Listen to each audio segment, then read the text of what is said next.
নমস্কার, সুভদ্রা রান্নাঘরে আমার সকল দর্শক বন্ধুকে জানাই স্বাগত। আমি শিউলি। আজকে আমি তোমাদের জন্য একটা নতুন রেসিপি এনেছি, সেটা হচ্ছে কচু। দেখো, এই যে কচু, তোমরা সবাই নিশ্চয়ই চেনো কচু, ডাঁটি কচু বলে এগুলোকে।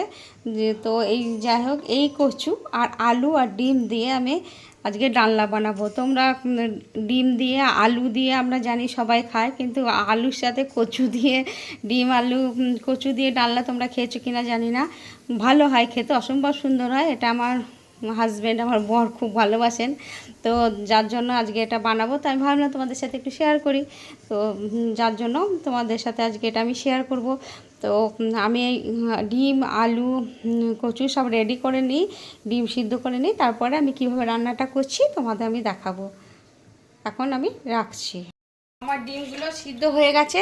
এবার আমি হলুদ একটু মেখে নিচ্ছি, আর একটু লাল কাশ্মীরি রেড চিলি পাউডার লাগিয়ে দিলাম। এগুলো দিয়ে আমি এবার একটু তেলে ভেজে নেব। তেল দিয়ে দিচ্ছি কড়াতে।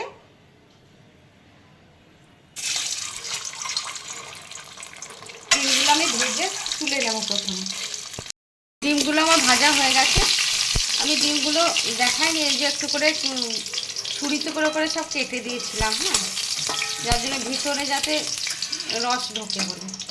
এবারে আমি এই তেলের মধ্যে আলুগুলো ভেজে নেব।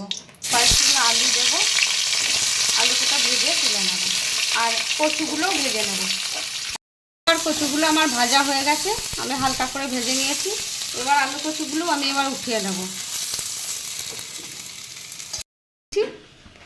এবার একটু জিরে ফোড়ন দিয়ে দিলাম, কতগুলো গোটা গরম মশলা দিয়ে দিলাম, ছোটো এলাচ লবঙ্গ দারচিনি আর একটা শুকনো লঙ্কা দিয়ে দিলাম, তেজপাতা দিয়ে দিলাম।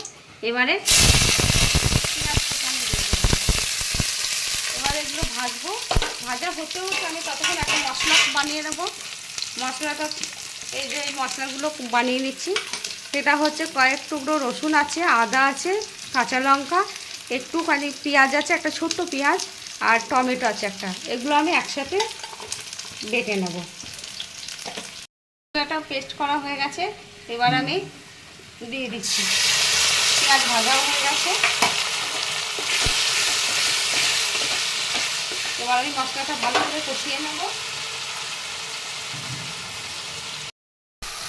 এবারে আমি ডেলি মশলাগুলো দিয়ে দিচ্ছি।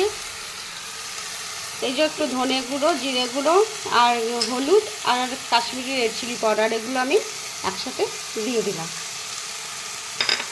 এবার আমি ভালো করে কষিয়ে নেব। আর একটু জল দিয়ে দিচ্ছি, মশলার বাটিটা ধুয়ে। এবার আমি এটা ভালো করে কষিয়ে নিই।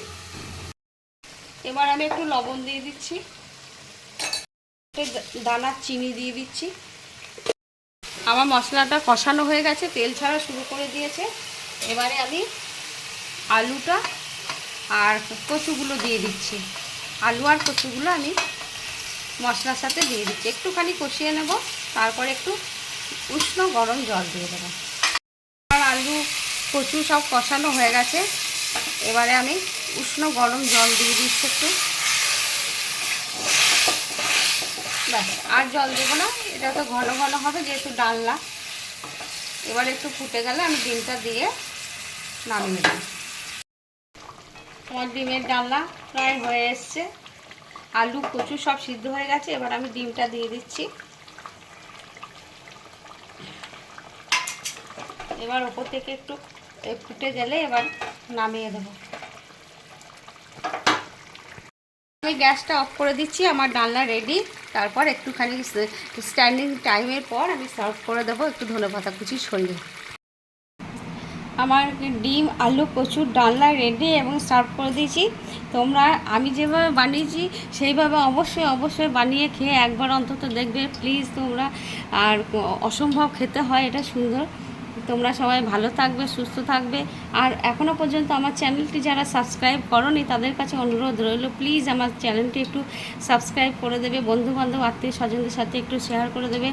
আর যারা নতুন দেখছো তাদের কাছে অনুরোধ রইল বিশেষ করে তারা যেন একটু সাবস্ক্রাইব করবে প্লিজ।